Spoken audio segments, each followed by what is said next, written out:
Welcome back to another episode of the Resellers Mindset Podcast. My name is Mike, also known as the Used Book Guy on YouTube, along with my friend and fellow full-time reseller, Johnny B. We help people start and grow their reselling businesses from the ground up. We also have a weekly Zoom call and private Discord for all YouTube members. Head on over to youtube.com/usedbookguy to join the channel and gain access to the full-length podcast, Zoom call, and private Discord today. Let's get into this week's episode. What is up, everybody? Welcome into episode 27, Resellers Mindset Podcast. JB and Mike, as always. Today's topic is going to be a fun one. Is reselling oversaturated? Is it possible to start a reselling business today from nothing? We're going to cover everything that's out there related to just, the idea that, hey, there's no more space in the reselling world. Like, I can't start a new reselling business today because the used book guy's already got all the books, and whatever he doesn't have, Johnny B's got the other half. So there's no room for me to kind of get involved. He's already shaking his head no. So we're going to throw it over to him and let him just run away with his thoughts here. Sure. Is the market oversaturated? Absolutely. Can you still start a reselling business in media today? Absolutely, yes. I hear it all the time with new booksellers, especially on eBay, how do I compete with a place like Declutter? And the answer is you don't compete with them. You do what they're not doing. For me, I took that very well when I got told this, because it's the same question. It's the same answer every time. I do more photos than those guys do. I put a book description in there than they do. I have better packaging than they do. I do a lot of things better than they do. And I also have my condition, actually what you get, because I don't know if you've ever ordered from them, listeners, but if you do, their condition note may not be what you actually get. And that could go either way. It could go good or bad. It'd be a way better condition than it's rated, or way worse condition than what it's rated. It's kind of a mixed bag with those guys because they're so large. But the mistakes are going to happen when you have something that large. There's just human error all in there. But as far as is it oversaturated? Yeah, I kind of is. I mean, there's more than one DVD seller because you're not, or bookseller or CD seller, whatever you're into. You're competing with grandma who could use eBay versus grandma who can't use eBay on Amazon, and then you got the younger, more technical savvy people on Amazon, and then the other platforms. There's competition of variety there, and the different market spaces. That's interesting to talk about too. I say your more collector older books are on eBay and your more newer barcodey books are on Amazon. So again, different spaces. And I think all markets are quote unquote oversaturated because, like I mentioned, grandma, she may only have 100 books on her store, but there's 1,000 of her. So that adds up quickly, and they got the same books you do, right? But again, how do you do better than what grandma's doing on her listings? Yeah. Segue over to Mr. Mike. People would argue that, at least I would argue that, right? There's more resellers today than there's ever been. So that's like, oh, that's why I'm not going to start, because, there's so many resellers. It's not like the reselling pool is going down. I wish there was like an official like reselling number. How many people are reselling this month, like month over month, just so we kind of can see like what the actual like community, if it's growing or if it's getting smaller when it comes to selling. But I agree with you. Like, there is a lot of people, but that doesn't mean there's not a lot of opportunity. Just because, I would argue, how many people have a reselling business and aren't making money and have no idea what they're doing? That percentage is probably the highest in any profession. If we're going to take, reselling as a profession here, when it comes to like not knowing what you're doing in your business, I would probably, bet a lot of money that reselling has the highest percentage of people that really don't understand their business and don't really do the things they should do, but you can get away with it because there's nobody to hold you accountable, right? I'm not like, you do something wrong, I'm not coming over there and yelling at you or firing you about it. You just keep doing it. And a lot of people just do it wrong, and they continuously do it wrong. Right. And another mistake people make is they don't pump the money back into the business, because it takes time, no matter which way you go, to build it to an ability where, okay, I bought everything I can buy. All my systems are in place. All my equipment is as good as it's going to get. I bought all the redundancies in that equipment in case it ever breaks down. I won't be down for a week while I'm waiting for it to get here. They go out and, oh, I made $1,000. I'm going to spend all $1,000 on me. Maybe it's clothes. Maybe it's an upgrade to your car. Maybe it's just going spree shopping and they don't pump it back in, and then they've made no money essentially. When they're trying to grow a business. I mean, even another point is the software guys. How do you compete with software guys? Because I don't do software personally. But again, I do things differently than the software guys. They don't do photos. They got stock photos. There's some out there where you can, but even those people don't use that feature because they're just like scan, boom, move on, move on, move on, which is that game. It's very much a volume centric game. I do a lot of listings, so I do have some volume, but I can't compete with the machine. I'm just not fast enough. Even if I was all coffeed up, I was feeling extra froggy.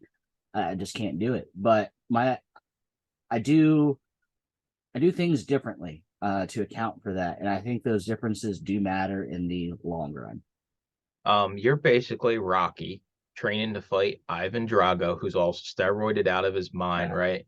And you're out in the wilderness, pulling cars in the snow while he's just getting, a needle shot into his arm for his steroids, right? And that's kind of, but they both work, right? It's different, completely different things. And I think that's where a lot of people get caught up with it. If you just want to go copy a software, somebody that's using software, it's going to be a lot harder than just kind of finding your own niche, your own specialty, kind of what you do with your eBay store. And I think that if you just go the software route, it's going to be a lot harder because a lot of the software people are huge sellers, and you're literally just, everything is the same. Every single listing they do is the exact same. They're all pulling the exact same information. The listings are exactly the same. So you got to kind of differentiate yourself when it comes to reselling anymore. And I think, it's everywhere you look, at least for me, right? TikTok videos, YouTube, Instagram, Twitter, all the reselling community post about is like, I'm making all this money and look how easy it is to go into Ross or Marshalls or go into a thrift store and buy an item for $5 and sell it for $200. So I think it kind of works both ways. If people get in the mindset that you just got to walk in a store and make money and it's that easy. So I think a lot of people are willing to try reselling, even if in their mind they think it's oversaturated, because you only see the huge wins when you're, on social media or any kind of, media platform at all. You don't see kind of the actual business side of it, the actual times you go to a store and don't find anything. So I think a lot of people think it's oversaturated because they see all the content out there, but they're willing to give it a shot because it seems like it's easy money. Right. A YouTuber I really enjoyed, and I still enjoy him, it was Harry Tornado. He's a fun guy to watch, but he would go in, buy stuff, and he would post his numbers and he would be honest with his numbers, what he was making. But I use that to transition to start doing it. It's not as easy as he made it out to be, and that was no fault of his own. And I very much think it was region based because he just had access to different things than I did. And again, I'm not slashing the man or anything, but they gave me a false illusion of how easy it is just to relate to this conversation. And again, he didn't do anything underhanded at all. It was just I didn't have all the facts, and I thought I did. So that's on me. That isn't on him at all. Yeah, because I mean, listen, you don't want to watch me organize my storage unit on YouTube. You don't want to watch me, pack a box on YouTube. Like, so, I mean, the argument that, oh, reselling YouTubers, oh, they're a YouTuber before a reseller. Well, listen, they clearly have a business. Mostly all of the YouTube resellers have a business, and they just show you little parts of it, maybe the highlights of it, and that's just because that's what brings the views in, right? It's kind of people that do kind of the clickbaity titles and things like that. It's the same way. And people don't want to watch me, sweep the storage unit. They don't want to watch me, do the stupid things I do that pertains to the business, right? They don't want to watch me sit here with a heat gun and peel off, 100 Goodwill stickers like I did the other day. Like that's not entertaining. So it's like, sure, I'm sure you would have some kind of audience because people relate to actually seeing everything that goes on. But the majority of, if you're going to be in a media space or you're trying to grow a brand or a social media following, people don't want to see that. They want to see, you know, oh yeah, you know, I bought this for $1 and it sold for $100. Like that's the kind of stuff that's going to bring you the clicks, basically. I remember a video of yours very early on where you did the heat gun and you're peeling stickers on the table and you did the speed up thing because it took forever. It was very enjoyable, Mike, I will say. I was like, huh, it takes that long, huh? Because he had to speed up the video because I'm like, it's going to take 4 times as long as what I'm seeing here. Yeah, that was the only video I ever heat gunned in, and it takes time, and it's not, you know, it's not all fun and just going to the store and buying something and selling it right away. Like there's actually work that goes into it. But like just thinking about how many people resell today, like what do you think the percentage is of full-time people where their primary income source is reselling versus people that do this part-time? That's interesting. And we're including people. Yeah, okay. So we would include people that have been at it for a minute, not people just started that are starting full time. We don't know if they're going to last or not. Yeah, no, where somebody that's making full-time income where if their only income was their reselling business, they could cover their bills and live. I'd say it's less than 20% of I all was sellers. I was thinking even lower than that. So yeah, Probably is lower than that, to be honest. I think that's a good kind of starting point because a lot of the things you see, it's like, hey, I flipped this for $200. Well, you know, is $200 going to pay your monthly bills? You would be sorely mistaken. I mean, unless you have no expenses and you know you got all your utility, you got a solar panel. Johnny B can't figure out his camera here for those watching on YouTube. Um, I win.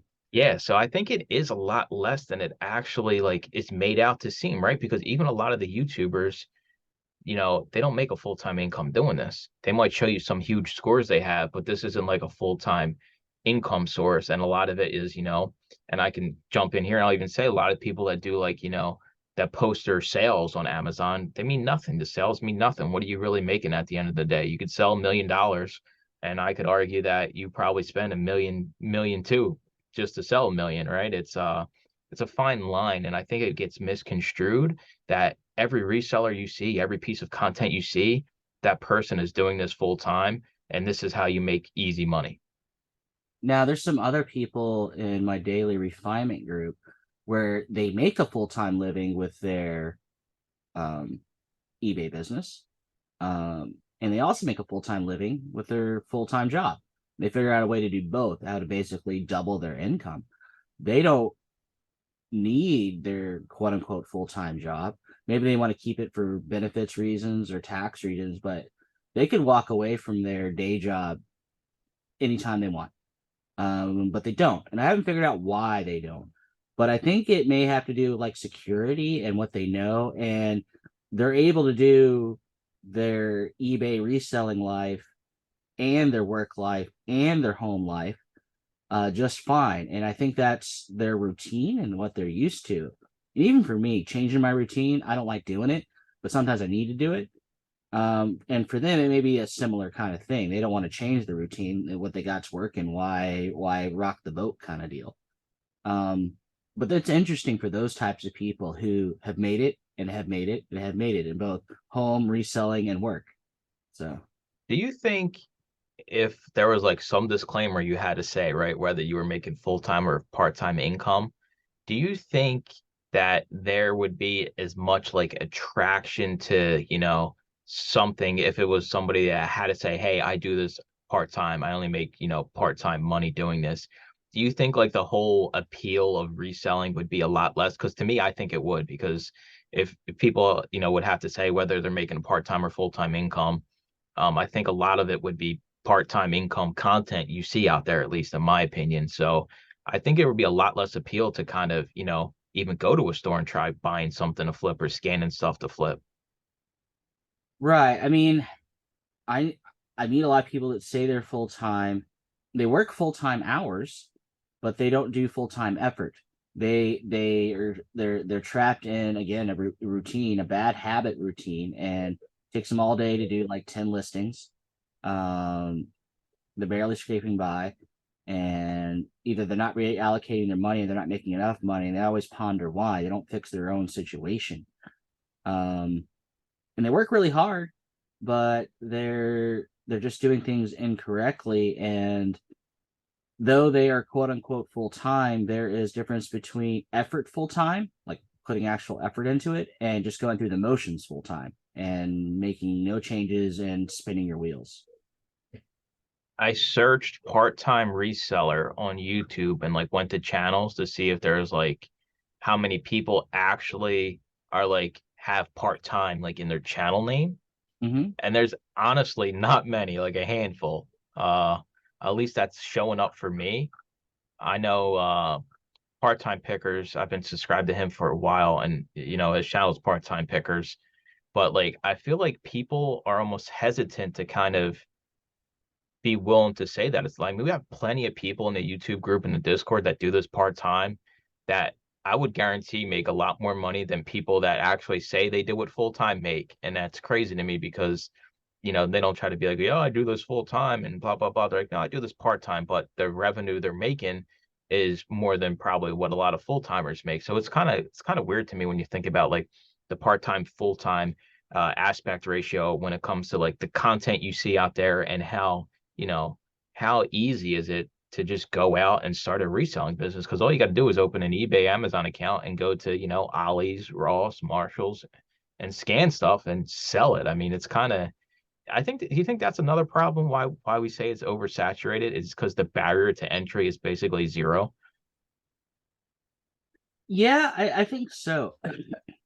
I mean, it's hard to go over what's all involved when you're learning on YouTube or through articles and stuff. You don't really know until you go out and do it what all, and I mean all, is involved. And how long it really takes. I mean, even the account setup. No one really talks about how to set up your account either on eBay or Amazon, but that is a long, lengthy process. It's not a day, it's several days because there's always delays of some kind. And it does look, everybody makes it look easy. But the reason it looks easy is because the people filming the stuff have been doing it a minute. They know what to do. It's like learning to play baseball. You can't just watch a whole lot of videos on baseball and then go out and play baseball and expect to be an expert at baseball. That's not how that works. It takes training and time. Do you think a lot of people that jump into reselling like kind of get smacked over the head almost because they're like, wait a minute, this isn't just going to a store and scanning something and selling it. Like it's kind of almost a reality check because like you said, they don't show none of that stuff. Or if it's me showing you how to list a book, yeah, I can get it done in 15 seconds on Amazon. Maybe it's going to take you 2 minutes, and that's a big difference when you think about it. Yeah, no doubt. And even packing, I remember packing my first box. It took me like 4 hours. It didn't take me nearly that long after I packed 10 or 15 boxes, but I was not prepared for that 4 hour jaunt of this is how it works. And this is back when I was doing the 30 up labels, and it was find the book, match the giant match game is what that was. Yeah, it's like, yes, there's more resellers than ever, but I feel like I would also say that there's more opportunity than ever in reselling than there ever has been. I mean, even if you're brand new, even if you decide to go out tomorrow and start a reselling business, I feel like there's more opportunity today than there was a year ago, just in the overall spectrum, no matter what you want to sell, right? No matter what you want to sell when it comes to any kind of category, clothing, sneakers, Lionel trains, kids' toys, anything. I feel like the opportunity it's endless now. I feel like it's never been higher to kind of start because there's stuff everywhere. And if you build the business correctly and leverage, your cash and pumping money back into your business and building relationships, you can almost have it to where it just operates like a well-oiled machine, right? The stuff comes to you, you list it, maybe you hire somebody like yourself, and you just have this smooth running process and you just continually grow it and grow it and grow it. And yeah, it takes time, but the opportunity today, even just on social media, even just being able to reach out to somebody, right? Having the chance to say, oh, I'm going to send, Reezy, I'm going to send Reezy Resells a DM. He'll respond to you, right? That never existed before, 10 years ago, 15 years ago, when these platforms, where you still had to mail a check. You bought something on eBay and you had to mail the person a check or money order. I remember doing that when I was a teenager, like I'm buying this off eBay and you got to mail them a money order. And it's like the opportunities today are endless across the board. Right. I mean, even if your market is full Or let's do one better because I talked about full markets already. Let's say there's a small market. No one's really selling this thing. That's where I would ask a lot of questions like, why is nobody selling this thing? Are the margins super slim? Small margins are okay if you can do it in scale. Or are these really expensive items and there's just not a lot of them out there, like collectibles? How do I find a bunch of $200 plus collectibles? Okay. And if you can answer these questions, hey man, the market's all yours, even if it's a small market. Yeah, and I think another thing people have to realize is the percentage of resellers you see on social media and YouTube and everything. That is a tiny, tiny, tiny percentage of the overall number of resellers. How many people out there aren't on a podcast, aren't listening to a podcast? Literally, they just do their business behind closed doors. Nobody even knows they do it, and they make a whole bunch of money doing it. So I think a lot of us get caught up in, well, this is how it's going because this is how I see it on YouTube. But in actuality, that's not the case at all. There's so many people out there making millions and millions and millions of dollars reselling that don't even have a social media, not even on YouTube at all. And I think a lot of us kind of just think that, oh, reselling is just what we see. Well, in actuality, there's a lot more sellers that aren't visible than that are visible. Right. There are tons of rich people that do reselling that are not in the public eye, have no interest to be in the public eye because they're busy running a business. Now, a YouTuber who shares their business online, either as the YouTube's their main business or as their side business, they're still a business owner themselves. Their business model just may be different because YouTube's very much a part of their whole business model, not just part of their business model, or it may just be for fun for them. Because I'll be honest, doing this full time, it gets lonely. It is very lonely. Either you're on the road all the time, or you're stuck in the warehouse all the time, or you're in a store. You can be in a crowded room and be lonely, honestly, because you have no one to talk to. No one knows what you do. You have nobody to relate to. And those kind of people can make a lot of money as well. You don't have to be the loudest person to be the richest person. Yeah, it's almost, it's like, what do they say? Like, yeah, gotta watch out for the quiet guy or something like that. The quiet person, those are the people that kind of just, and we even see it in our group, right? A lot of people that just lay low, like they're just crushing it on the back end of like, they'll message me like, hey, how's it going? Like, how's it going with you? And they're like, yeah, I'm making a whole bunch of money. I'm like, yep, that's how you do it. You just kind of stay in your lane, focus up, and you just keep going, and you'll get results. And I would say, when it comes to saturation, media, man. Oh my God. I don't know like if we can get a report of the most listings per category, like how many listings across the reselling platforms is books versus, I mean, what would even compete with books? Use clothes? Probably clothing, because clothing is also in abundance. I would separate shoes from clothes though. I Yeah, would say yeah, yeah. just clothes compared to all of media is about the same. Yeah. So like we're playing in the most saturated game, I mean, we might be dumb for doing the categories we do, but it is I mean, you go look up a book on eBay and you'll see how saturated it is, and you'll see how $4 life it is, because that's what you're dealing with, and you have to find a way to do something different if you're going to be in one of these saturated categories. You have to, if it's clothing, maybe it's certain brands, trends in fashion, right? Certain things Just do well. so just pulling it up here, I just typed in book on Therapy, and over the last year, so this is a guy has listed one book, and this is a guy that's listed 1 million books, right? There are 692,334 booksellers. That's just books. So within 1 year, 692,000 plus people have listed a book on eBay in 1 year. That's crazy. I mean, that you talk about saturation right there. Like we were playing a game that everybody else is playing, but that doesn't mean there's not opportunity, because I'll say it again.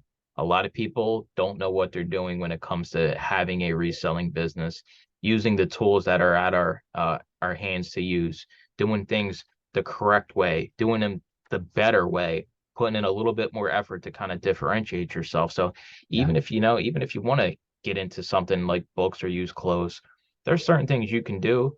And you just got to think a little bit outside the box when it comes to that. But overall, I mean, I wouldn't be scared if I had to start a completely new, even in a new category. If I had to go sell used clothes, like you said, Mike, tomorrow your media is gone, you got to have a used clothing store.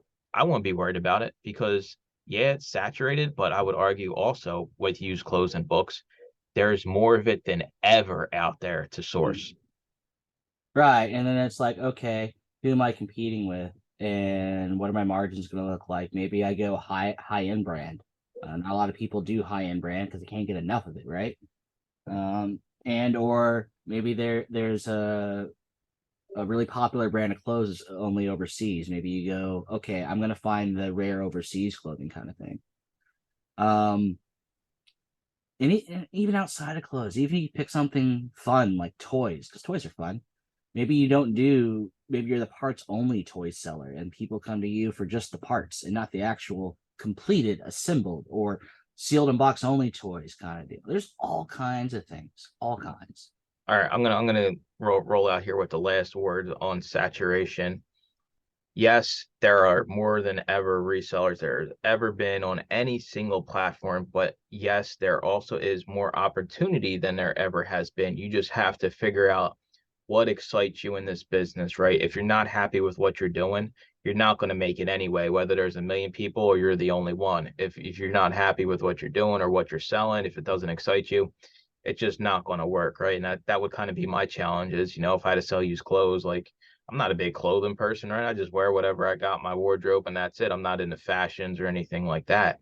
So yes, it is off-putting when you see everybody out there doing it.